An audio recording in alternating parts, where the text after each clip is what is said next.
जय श्री राम बच्चों, कैसे हो आप।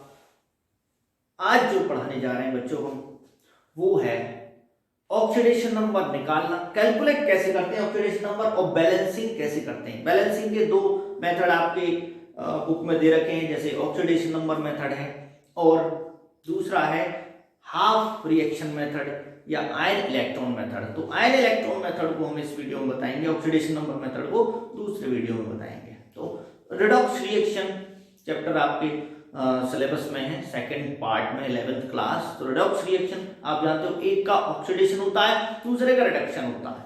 ठीक, तो देखते हैं एक रिएक्शन इसमें और उसमें देखेंगे रिडॉक्स रिएक्शन है ये, जैसे Cr2O7 2 नेगेटिव डाइक्रोमेट आयन होता है प्लस Fe2 प्लस, इसमें क्या होगा 2Cr3 प्लस, बैलेंस नहीं है ये, बैलेंस नहीं है रिएक्शन, Fe3 प्लस। ये रिडॉक्स है। अब पता कैसे लगाते हैं कि ये रिडॉक्स रिएक्शन है, एक का ऑक्सीडेशन एक का रिडक्शन हुआ है, ये डाइक्रोमेट आयन है। तो और देखते हैं एक दो एग्जांपल इसमें, जैसे Zn प्लस CuSO4, बहुत सिंपल है, ZnSO4 प्लस Cu, ये है। इसमें निकालना बहुत आसान है। देखिए अपनी न्यूट्रल स्टेट में कोई भी एटम किसी से जुड़ा हुआ नहीं है, ये एलिमेंट है किसी से जुड़ा हुआ है क्या, नहीं, किसी से अटैच नहीं है, तो यहां पे क्या होगी इसकी ऑक्सीडेशन नंबर 0। ऑक्सीडेशन नंबर यानी ऑक्सीकरण संख्या होती क्या है, जितने कोई एलिमेंट इलेक्ट्रॉन देता है या लेता है, या तो डोनेट करे या एक्सेप्ट करे, तो उतना ही उस पर चार्ज आ जाता है, तो वो उसकी ऑक्सीकरण संख्या हो जाएगी, ऑक्सीडेशन नंबर हो जाएगी, जितना उस पर चार्ज आता है इलेक्ट्रॉन लूज करने के बाद या इलेक्ट्रॉन एक्सेप्ट करने के बाद। तो यहां तो जुड़ा हुआ ही नहीं है, तो हम अपने घर में हैं, किसी को ना पैसे दे रहे हैं ना ले रहे हैं, तो न्यूट्रल है, उदासीन है, तो हम क्या धनी या गरीब माने जाएंगे, नहीं, हम जैसे हैं ऐसे हैं। कॉपर सल्फेट देखिए, यहां पर SO4 को 2 इलेक्ट्रॉन चाहिए, 2 इलेक्ट्रॉन लेता है SO4 किसी और से। अब कौन देगा, 2 इलेक्ट्रॉन ले रहा है, तो कौन दे रहा है, यहां कॉपर जुड़ा हुआ है, तो कॉपर ने ही दिया होगा, तो कॉपर की यहां +2 हो गई। ये बात अलग है कि सल्फर की हम देखेंगे अलग से। तो यहां कॉपर की क्या है, +2 हो गई। अब देखिए यहां Zn SO4 से जुड़ा हुआ है, तो अब किसने दिया है इलेक्ट्रॉन, Zn ने, तो Zn का +2 हो गया, और कॉपर अकेला है, कॉपर अलग हो गया, कॉपर किसी से जुड़ा हुआ नहीं है यहां, तो कॉपर की क्या होगी 0। तो ऑक्सीकरण संख्या निकालना बहुत ही, ऑक्सीडेशन स्टेट कैलकुलेट करना बहुत इजी है, और उसका एक मेथड भी है।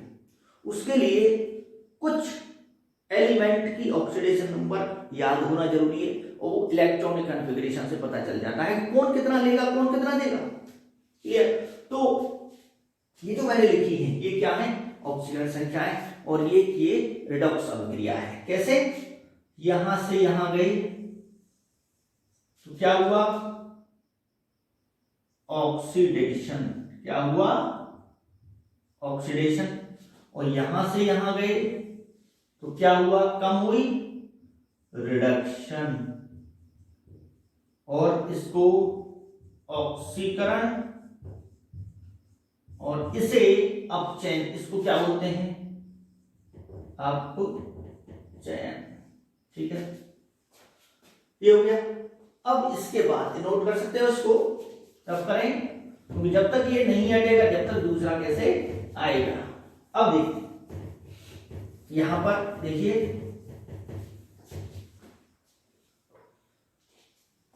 कुछ एलिमेंट का, जैसे मान लीजिए आपके पास है H2SO4 और आपसे कहा जाता है कि ऐसा कीजिए भैया आप सल्फर की कैलकुलेट करो, सल्फर की ऑक्सीडेशन नंबर, यानी calculate the oxidation number of sulphur. Sulphur क्या होगा, तो x मान लेंगे, क्या मान लिया x, हमको पता नहीं है तो x मान लिया। अब देखिए हाइड्रोजन की पता होना चाहिए, तो हाइड्रोजन का जानते हो हाइड्रोजन के कितने इलेक्ट्रॉन होते हैं, एक। कितना और चाहिए हाइड्रोजन को, हाइड्रोजन को एक और चाहिए, क्योंकि दो पूरे करने होते हैं तो एक और चाहिए, तो हाइड्रोजन की क्या हो गई, एक हो गई। एक दे भी सकता है ये, अब डिपेंड करेगा कि हाइड्रोजन किससे जुड़ा हुआ है। इसकी स्ट्रक्चर अगर हम देखें तो sulphur double bond O OH OH। तो हाइड्रोजन का देखिए, हाइड्रोजन का इस बॉन्ड में कितने इलेक्ट्रॉन है, एक इलेक्ट्रॉन है, इस बॉन्ड में एक इलेक्ट्रॉन है, वो है किसकी तरफ, हाइड्रोजन का इलेक्ट्रॉन किसकी तरफ है ज्यादा, ऑक्सीजन की तरफ, क्योंकि ऑक्सीजन खींचने की प्रवृत्ति होती है। तो यहां पर हाइड्रोजन की क्या आएगी, +1, यानी दे रहा है, और यहां पे भी +1, और ऑक्सीजन की माइनस में आएगी। समझ में आ रहा है, तो ये है कि वो किससे जुड़ा हुआ है, उसी बेस पे। अगर हाइड्रोजन लेता तो एक इलेक्ट्रॉन लेता तो -1 होता उस केस में। यहां पर क्या होगा, क्योंकि ऑक्सीजन से जुड़ा हुआ है, ज्यादातर इलेक्ट्रॉन इसकी तरफ है, तो यहां +1 माना जाएगा, ये इसकी जो ऑक्सीजन संख्या +1। अब देखिए हाइड्रोजन की क्या हो गई, ये कर लिया होगा नोट आपने, हाइड्रोजन का हो गया +1, ऑक्सीजन संख्या मैं लिख रहा हूं यहां एलिमेंट हो गया, एलिमेंट, और ये ऑक्सीडेशन नंबर हो गया, ठीक है। Na की 1 ऑक्सीडेशन नंबर, ये 1 और ये 1। सोडियम का 1 क्यों है, क्योंकि 281 होता है, 281 होता है, तो एक इलेक्ट्रॉन लूज करके किसी को देके इस पर प्लस चार्ज आ जाता है, कितना प्लस आता है, एक इलेक्ट्रॉन देता है तो 1 आएगा, तो इसलिए सोडियम की जो ऑक्सीकरण संख्या वो क्या है, 1 है। पोटेशियम की भी क्या है, 1 है। ऑक्सीजन कितने लेता है, 2 लेता है, ऑक्सीजन का कितना है 26, कितने लेता है 2, तो यहां साइन और लगेगा, ये प्लस माइनस दोनों में हो सकता है हाइड्रोजन का, याद रखना +1, और हाइड्राइड के अंदर हाइड्रोजन -1 भी शो करता है हाइड्राइड्स में, तो 26, तो 2 कितने लेता है 2, तो -2। सल्फाइड, सल्फर भी 2 लेता है, तो सल्फर की डिपेंड करती है कि वो किसके साथ जुड़ा हुआ है, प्लस में भी शो करता है और माइनस में भी शो करता है, तो यहां सल्फर का नहीं लिख रहे हैं हम, क्लियर। तो Mg +2, ठीक, इसी टाइप से चेंज होती रहती है। तो कुछ एलिमेंटों का हमें याद होना चाहिए कि कितनी होगी, क्लियर। कुछ एलिमेंटों का जैसे Cl है, Cl ज्यादातर -1 शो करता है, एक इलेक्ट्रॉन लेगा तो, और ज्यादा भी हो सकती है उसकी Cl की। तो यहां कुछ मैंने लिख दिया है, ज्यादा नहीं। अब मैं इस पे आता हूं, अपने क्वेश्चन पे आते हैं। तो हमने यहां माना X सल्फर का, प्लस ये क्या है, हाइड्रोजन कितने हैं 2, तो 2 लिखिए बच्चों, यहां पर 2, अब यहां से पता चला था हाइड्रोजन का हमें +1 ब्रैकेट में रखिए, एटम देखिए 2 है, यहां +1 रखिए +x, और यहां कितना है 4 है, ऑक्सीजन 4, ऑक्सीजन की ऑक्सीडेशन नंबर -2 होगी यहां पे, -2 बराबर पूरे उस पर चार्ज कितना है 0, कोई चार्ज नहीं 0, तो 2 + x -8 = 0, x -6 = 0, x +6 यानी प्लस की 6 आ रही है यहां पे ऑक्सीडेशन नंबर सल्फर। नेक्स्ट देखिए बच्चों, ये नोट कर लिया होगा, और देखते हैं कुछ एग्जाम्पल हम।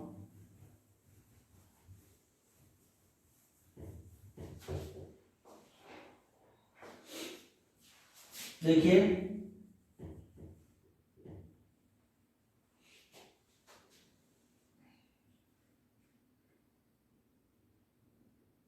H2SO3 है, इसमें भी देख सकते हैं H2SO3 में देखिए 2 + 1 + x मान लिया 3 और ऑक्सीजन का कितना है -2 = 0, तो x -6 + 2 = 0, x कितना हुआ +4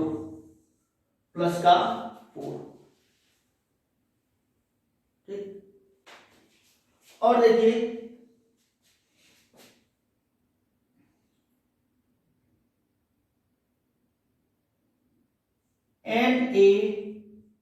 NaNO3 में नाइट्रोजन की ऑक्सीडेशन स्टेट, तो यहां पर सोडियम की कितनी होती है +1 हमेशा +1 ही रहेगी, ये चेंज नहीं होगी।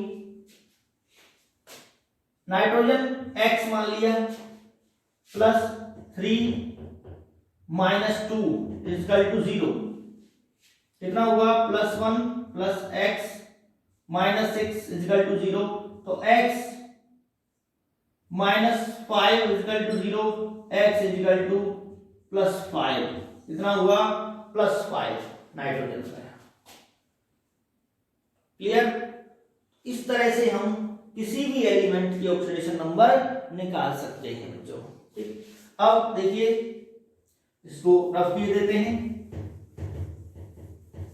K2Cr2O7 में देखिए पोटेशियम डाइक्रोमेट, K2Cr2O7 ये क्या है, पोटेशियम डाइक्रोमेट, 2 + 1 पोटेशियम का कितना होता है लिखवाया था +1 प्लस ये क्रोमियम है तो यहां 2 है तो 2 इसका क्या मान लेंगे x, हमें क्रोमियम का निकालना है, इसका निकालना है क्रोमियम का, तो x मान लिया +7 -2 = 0, ये क्या हुआ बच्चों +2 + 2x -14 = 0, तो 2x -14 + 2, तो 2x = कितना हुआ प्लस का 12, x +6 और क्रोमियम के लास्ट सेल में 6 इलेक्ट्रॉन माने जाते हैं होते हैं उसमें, तो 6 से ज्यादा शो नहीं करेगा। क्रोमियम का आपको पता होगा 24 होता है, तो आर्गन 3d6 3d5 4s1 यही आउटर माने जाते हैं, तो कितने हैं 5 और 1 6 इलेक्ट्रॉन है, ये तो कंप्लीट है, 6 इलेक्ट्रॉन है तो 6 ही वो निकाल सकता है, तो इसमें क्या हुआ +6, इसका ऑक्सीडेशन नंबर हो गया क्रोमियम का। क्लियर? और आप Cr2O3 में में भी निकाल सकते हैं, Cr2O3। देखिए 2x plus 3 minus 2 is equal to 0, तो 2x माइनस 6 इजकल टू 0, तो क्या हुआ 2x इजकल टू 6 प्लस का x इजकल टू प्लस 3, यहां प्लस 3 निकला है क्रोमियम ऑक्साइड में। तो इन्हें कहते हैं वेरिएबल वैलेंस। देखिए क्रोमियम की यहां पर प्लस 6 है, क्रोमियम की यहां पर प्लस 3 है, तो इनको बोलते हैं वेरिएबल वैलेंसीज, जो चेंज होती रहती हैं, एक से ज्यादा वैलेंसी हो। जैसे आयरन है वो +2 भी शो करता है, +3 भी शो करता है। कॉपर है वो +1 भी शो करता है, +2 भी शो करता है। तो ये क्या है वेरिएबल वैलेंसीज। और नॉर्मल वैलेंसी जो चेंज नहीं होती है। क्लियर बच्चों? तो यहां पर हम इसको रख कर सकते हैं, कर लिया होगा आपने इसको। देखिए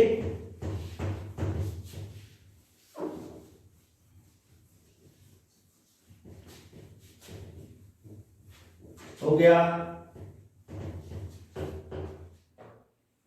बहुत इजी है निकालना। अब आयन का देखते हैं। आयन देखिए जैसे Cr2O7 2 माइनस है, आयन भी तो बन सकता है। जैसे आपने लिया K2Cr2O7, ये लिया आपने। अब वाटर में क्या होगा, वाटर में डालने पर ये टूट जाएगा। किस केस में टूटा, 2K प्लस Cr2O7 2 माइनस में टूट गया। अब ये आयन है डाइक्रोमेट आयन, ये क्या है डाइक्रोमेट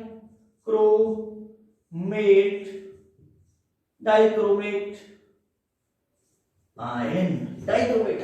अब आयन कैसे निकालेंगे, बहुत सिंपल है।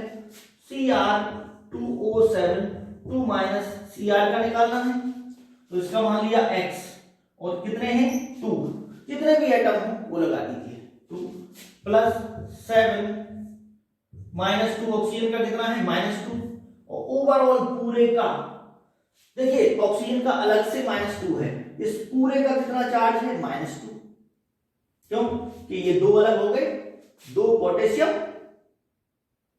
2 प्लस पोटेशियम पर चार्ज हो गया, 1 पर 1 प्लस, तो 2 पे 2 प्लस, तो इस पूरे पे 2 माइनस आ जाएगा, इज इक्वल टू -2। यहां पे अब हम जीरो नहीं करेंगे, जो ओवरऑल चार्ज है उसको लिखेंगे। तो क्या हो गया बच्चों, 2x माइनस 7 2 जा 14 is equal to -2। 2x minus 14 -2 कितना निकला, 2x minus 12, 2x no 2x is equal to, ये इधर जाएगा तो -2 प्लस का 14, 2x is equal to 12, 2x is equal to 12 हो गया, तो x इज इक्वल टू कितना हुआ, ये 6 हुआ प्लस का। देखिए आयन में आने से कोई फर्क नहीं पड़ता है, K2Cr2O7 में भी +6 ही था और यहां भी +6 ही आ रहा है। तो किसी भी आयन की आप कैलकुलेट कर सकते हैं ऑक्सीडेशन नंबर। ठीक है, नेक्स्ट देखिए इसमें, इसको टफ किए देता हूं मैं।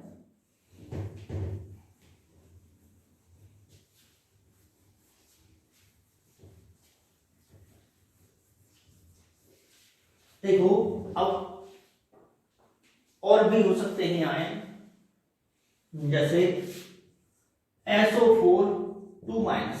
अब समझिए, मान के चलिए H2SO4 है आपके पास, वाटर में डालने से 2H प्लस SO4 2 माइनस बना, तो इसमें कितना निकाला था हमने, +6 ऑक्सीडेशन नंबर, तो यहां भी +6 ही आएगी। देख लीजिए करके, X +4 -2, ये ऑक्सीजन की अलग से -2 है और ओवरऑल पूरे का -2, तो x -8 इज इक्वल टू -2, तो x इज इक्वल टू कितना हुआ, +6। ये इधर जाने पे किसका हो जाएगा, माइनस वाला प्लस का हो जाएगा, तो ये +6 निकलेगा। Phosphate ion PO4 3 negative phosphate ion, देखिए X मानिए P प्लस 4, ऑक्सीजन का कितना होता है -2, overall charge -3, X -8 is equal two plus -3, तो X इज इक्वल टू कितना हुआ -3 प्लस 8 2 प्लस 5, यहां प्लस 5 निकल रहा है। फॉस्फेट में कितना हुआ फॉस्फोरस की, यहां +5। लेकिन इतना याद रखना बच्चों कि जितने आउटर सेल में हैं इलेक्ट्रॉन उससे ज्यादा नहीं होंगे, उससे कम हो सकती है, उससे ज्यादा ऑक्सीडेशन नंबर नहीं हो सकती है। जैसे किसी के आउटर सेल में 6 है तो 6 से ज्यादा नहीं होगी, ठीक, याद रखना। 6 से कम हो सकती है, 5 हो सकती है, वो 6 की बजाय 5 शेयरिंग में दे रहा हो इलेक्ट्रॉन। क्लियर? तो ये इसको आप याद रखना। अब इसको रब के देते हैं हम, देखिए जैसे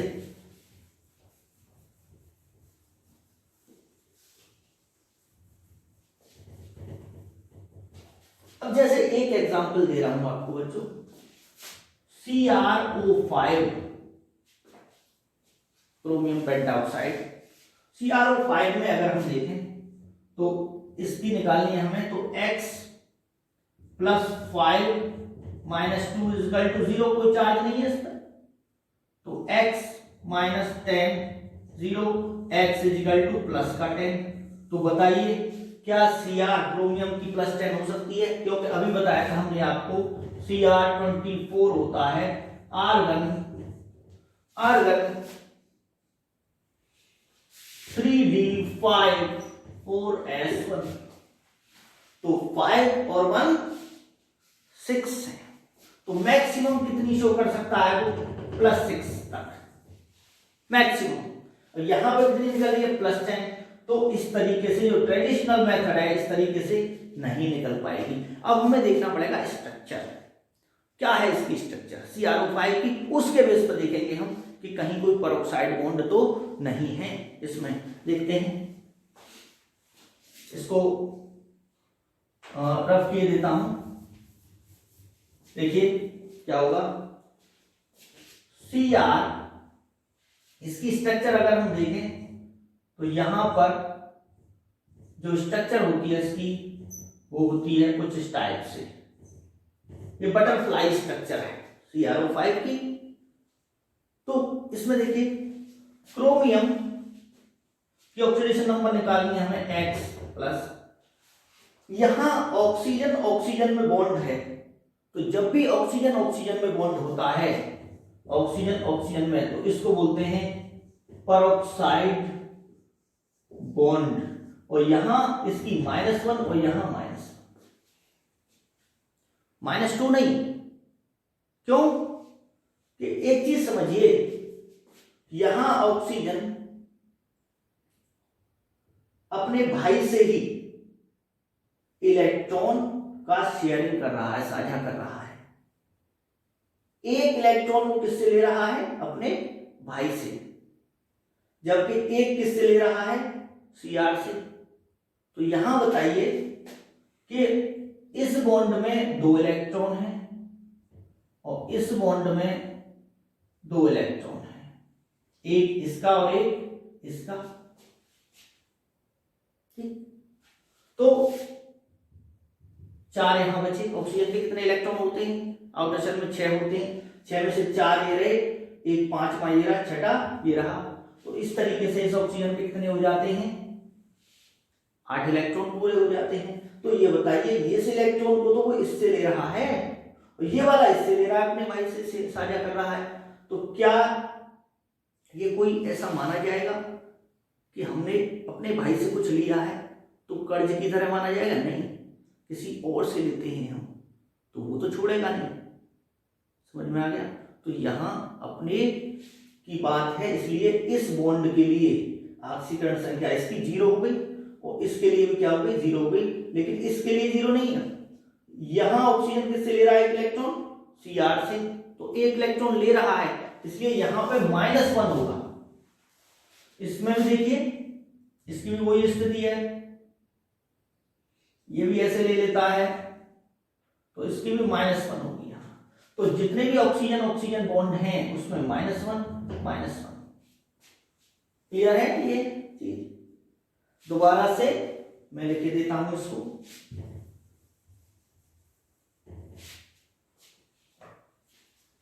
ऑक्सीजन बटरफ्लाई, बटरफ्लाई ये बन गई बटरफ्लाई। बटरफ्लाई ऐसे होती है ना, पंख ऐसे चलते हैं उसके, तो ये पंख हैं इसके बटरफ्लाई के। -1 अब देखिए x यहां प्लस कितने ऑक्सीजन की -1 है, 1 2 3 4 -1 प्लस ये पेरोक्साइड बॉन्ड है। और यहां देखो, यहां जो ऑक्सीजन ले रहा है इस बॉन्ड में कितने इलेक्ट्रॉन हैं, 1 2 और इसके 2 हैं, 4 हैं। तो यहां ऑक्सीजन कितने ले रहा है, ये इलेक्ट्रॉन ज्यादातर किसकी तरफ रहेंगे, ऑक्सीजन की तरफ, क्योंकि वो इलेक्ट्रोनेगेटिव एलिमेंट है। तो ऑक्सीजन कितने ले रहा है यहाँ, अपने 1 2 3 4 5 6 अपने तो है ही हैं, इसके और ले रहा है। तो कुल मिला कितने हैं, ले रहा है 2। तो यहां पर -2 होगा। तो एक ऑक्सीजन का -2 है बराबर 0। तो क्या हुआ, x -4 plus -2 is equal to 0, x is equal to +6। कितना हुआ, +6। तो 6 से ज्यादा नहीं होगा, कम हो सकता है।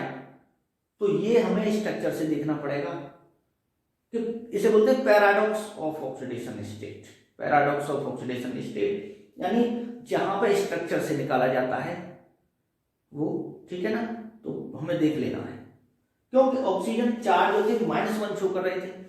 इस मेथड से हम पांचों को -2 से कर रहे थे, तो स्ट्रक्चर देख लेनी चाहिए हमको।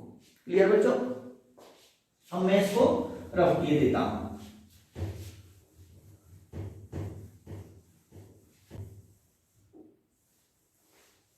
आगे देखिए, और भी कुछ ऐसे एग्जाम्पल हो सकते हैं जिनमें पेरोक्साइड बॉन्ड हो। H2O2, इसमें अगर स्ट्रक्चर देखें हम, ये है, अगर हम स्ट्रक्चर देखें तो इसका क्या होगा, -1 और पेरोक्साइड बॉन्ड है तो लगा दीजिए यहां पे, और यहां पर क्या होगा, +1 और +1। ये सिंपल है, ये तो स्ट्रक्चर से पता चल रहा है। ठीक, इस तरीके से हम बच्चों यहां पे ऑक्सीडेशन नंबर निकाल सकते हैं। तो ऑक्सीडेशन नंबर निकालने के बाद हम चलते हैं अब आपका बैलेंसिंग पर। तो अब हम पढ़ेंगे जो बैलेंसिंग के लिए जो इक्वेशन होती हैं उसको कैसे हम बैलेंस करेंगे।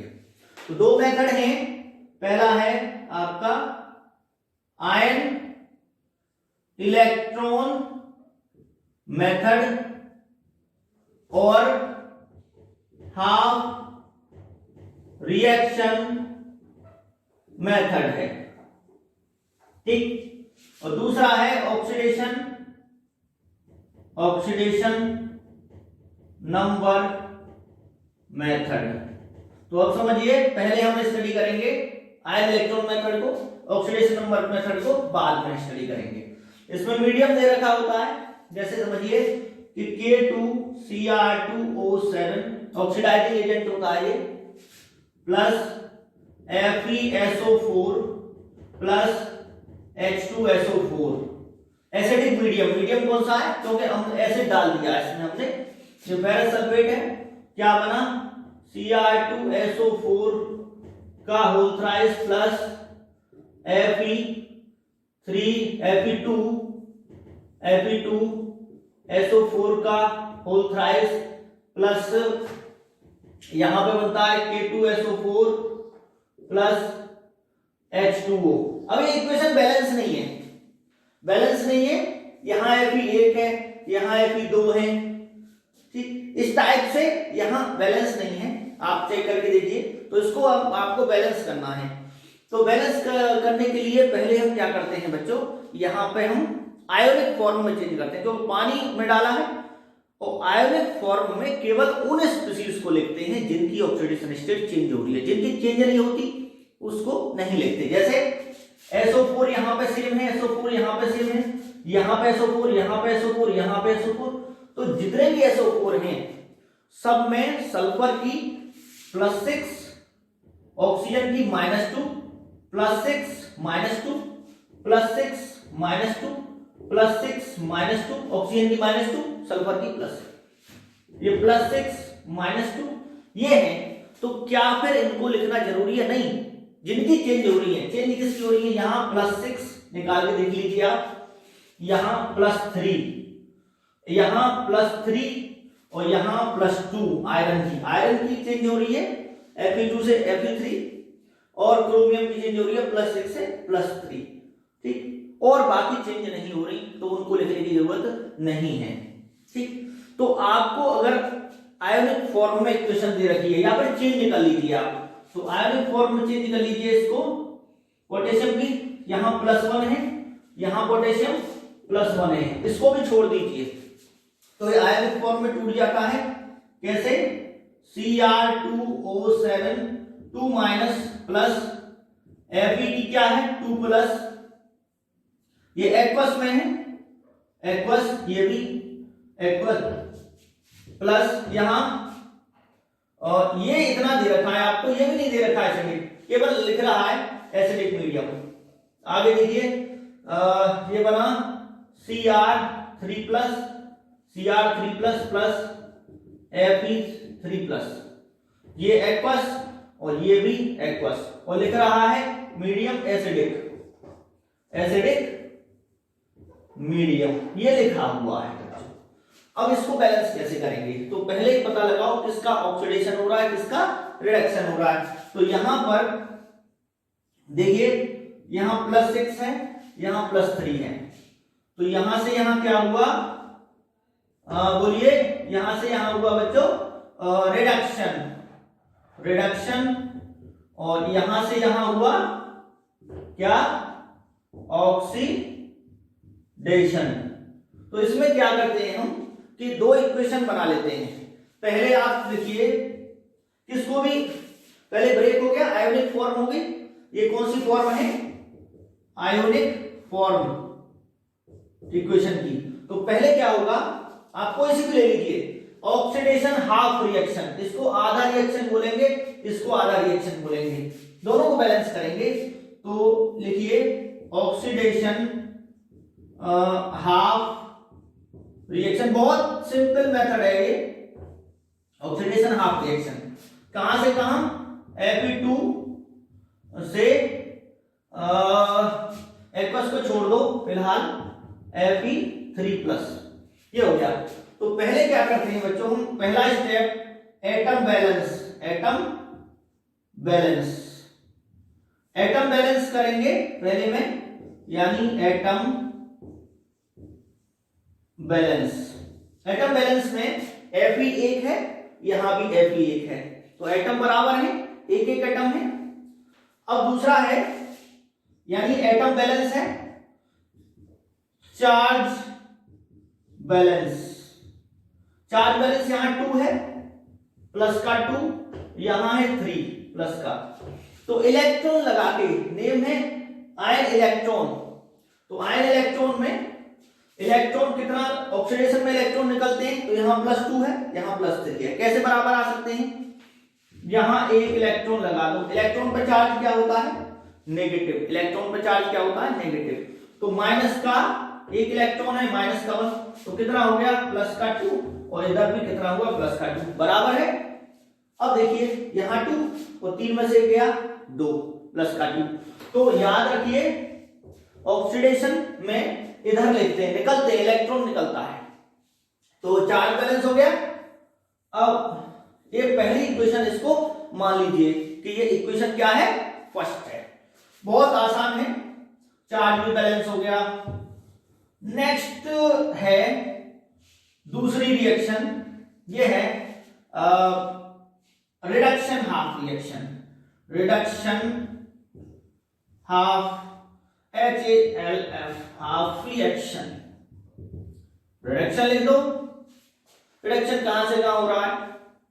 रिडक्शन हो रहा है Cr2O7 डाइक्रोमेट से Cr2O7 2 माइनस एरो लगाइए और Cr3 प्लस। पहला क्या है?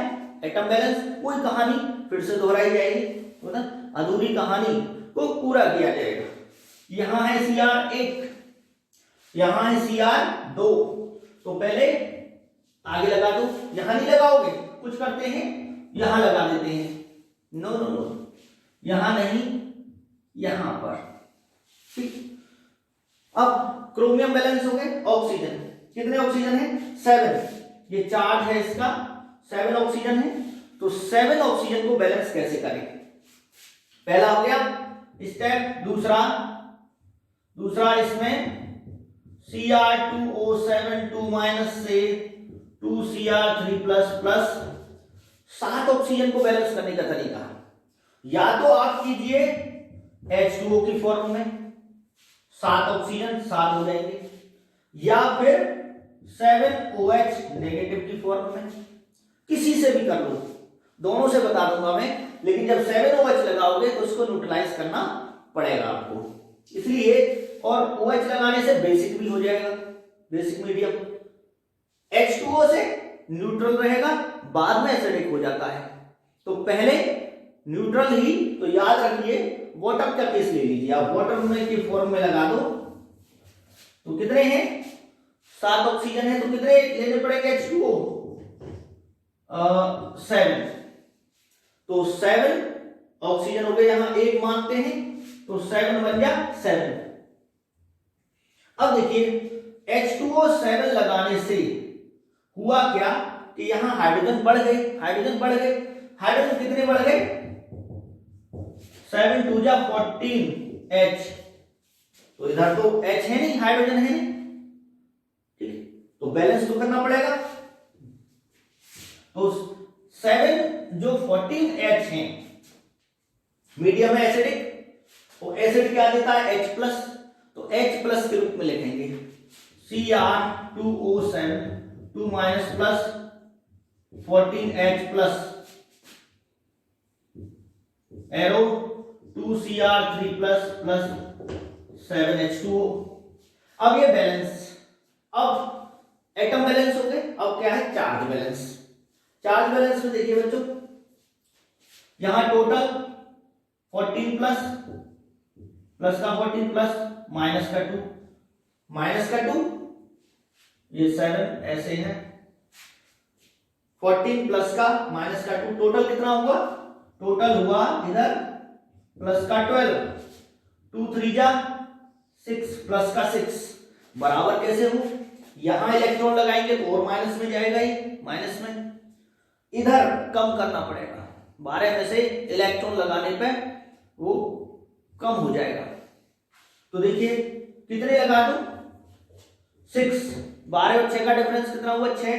तो यहां पर एक और स्टेप बढ़ा देता हूं, Cr2O7 2 negative plus 14H plus plus 6 electron 2Cr3 plus plus 7H2O, ये दूसरा इक्वेशन मान लो।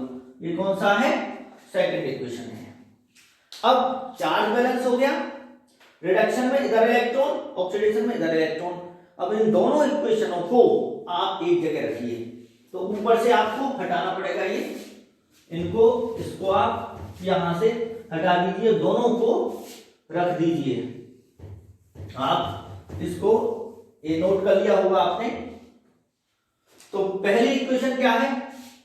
Fe2 प्लस से Fe3 प्लस प्लस इलेक्ट्रॉन, ठीक, ये 1 है।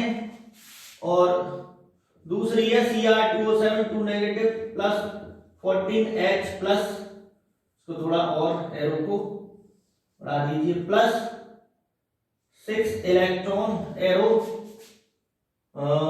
2Cr3 प्लस प्लस 7H2O, ठीक है। और थोड़ा सा Fe3+ इलेक्ट्रॉन। अब देखिए इलेक्ट्रॉन बैलेंस करते हैं, इलेक्ट्रॉन बराबर करते हैं। इसमें है 6 इलेक्ट्रॉन, इसमें है 1 इलेक्ट्रॉन। बराबर कैसे हो? बराबर आप सही समझे, 6 की मल्टीप्लाई पहले में, 6 की मल्टीप्लाई होने पे क्या हो जाएगी इक्वेशन आपकी, दोनों को ऐड करना है बाद में। 6 की मल्टीप्लाई होने पे हो गया 6Fe2+ एरो 6Fe3+ 6 इलेक्ट्रॉन, ये हो गया। दूसरे में जो कहते हैं उतार दीजिए, Cr2O7 2- 14H+ 6 electron arrow 2Cr3+ 7H2O, ये हो गया। क्लियर? अब देखिए आगे क्या होगा। नेक्स्ट स्टेप में आप क्या करेंगे, यहां से मैं हटा देता हूं, इसका काम खत्म हो गया। अब जाओ ऐड कर दो, क्या होगा एडिशन होगा। एडिशन में क्या होता है, इधर वाले इलेक्ट्रॉन इधर से कट जाते हैं, क्योंकि यहां जो इलेक्ट्रॉन निकले वो यहां यूज हो गए, कट गए 6 इलेक्ट्रॉन, 6 इलेक्ट्रॉन ऐसे काट दीजिए, ठीक। अब बाकी को जोड़ दो, Cr2O7 2- 14, नो इसको ले लीजिए पहले 6Fe2+, चाहे तो एक्वस भी लगा दो, ये एक्वस प्लस बचा क्या 14H+ एरो, इधर वाले जोड़ दो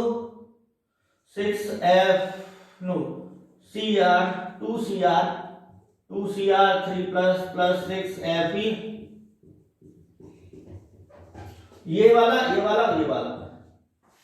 अब चेक कर सकते हैं आप, एक्वस एक्वस और वो वाटर लिक्विड है, ये भी एक्वस है, ठीक। चेक कर सकते हो एटम 2 Cr, कितने हैं Cr 2, यहां Cr 2 क्रोमियम, Fe 6 Fe है, यहां पे 6 Fe है, और हाइड्रोजन 14H और इधर भी 14H, ठीक। 7 ऑक्सीजन बैलेंस है दोनों तरफ, 7 ऑक्सीजन बैलेंस है। अब आगे देखिए चार्ज बैलेंस, -2 6 2 12 प्लस का 12 माइनस का 2 और प्लस का 14, कितना हुआ, ये हो गया 24 प्लस का, यहां 2 3 6 प्लस का 6 3 18 प्लस का 24, यानी चार्ज भी बैलेंस है और एटम भी बैलेंस है, सब चीज बैलेंस है। तो और मीडियम भी एसिडिक है, H+ भी आ गया अपने आप, तो इस तरीके से आप इसको बैलेंस कर सकते हैं। बेसिक मीडियम में भी किया जा सकता है, जैसे मीडियम अगर बेसिक है तो उसमें भी बैलेंस आप कर सकते हैं। बेसिक मीडियम का बच्चों बताऊंगा मैं आपको इसमें नेक्स्ट वीडियो में, क्योंकि ये वीडियो आपकी ज्यादा बड़ी हो जाएगी उस हिसाब से। तो बेसिक मीडियम का मैं नेक्स्ट आपको 1-2 इक्वेशन और एसिडिक मीडियम की ले लेंगे और बेसिक मीडियम की उसमें डिस्कस करेंगे। तो बच्चों प्रभु श्री राम का आशीर्वाद लेके आप पढ़ते रहिए, ठीक है। जय श्री राम बच्चों, धन्यवाद।